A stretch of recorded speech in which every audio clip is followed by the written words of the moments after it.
good morning, and I was just taking some videos and watching some of my YouTube stories and how people got started on YouTube. But anyways, just how to get this commentary out of the way for this morning. Last night I was watching a little bit about sports.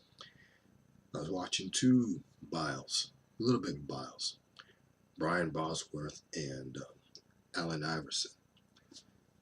Now I think I'll talk about both.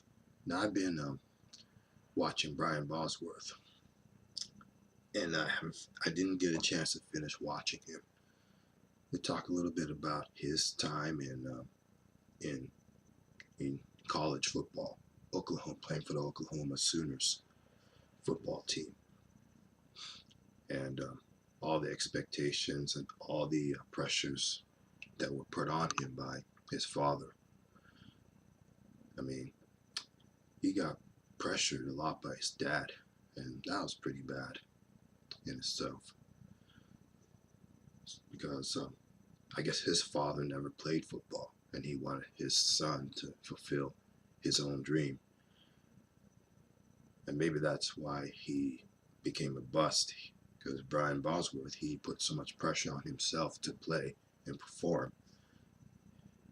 He ended up injuring himself and ended up a bust, being cut by the Seattle Seahawks.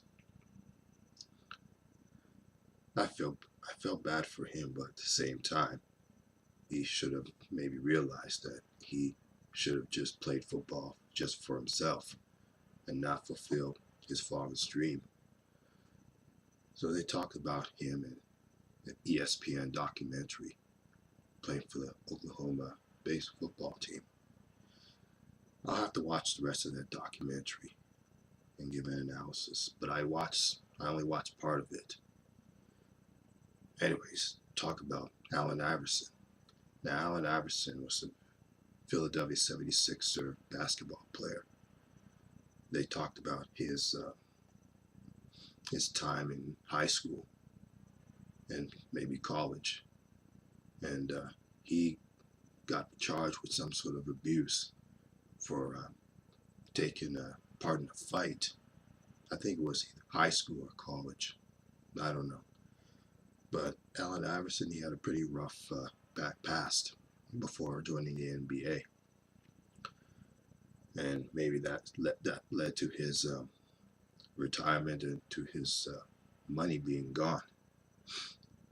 But Allan Iverson retired, and he ended up broke. His story ended up to be turned out to be a pretty sad ending. The way his NBA career ended. So yeah, I have to watch the rest of that video and give an analysis on it. But his ending turned out to be very sad. So I mean, he spent a lot of money during his playing years, and he ended up broke. Now I was just taking a glimpse of it, and I decided to almost watch the whole documentary on ESPN. But and I watched the rest of that too. But both former players, Bosworth and Allan Iverson, their careers kind of took a nosedive. Of course, Allan Iverson's career lasted longer than Brian Bosworth, but both retired players kind of dwindled into the sidelines. Let's put it that way. So I'll probably if I get a chance, I'll probably watch those two videos today. That's it for now.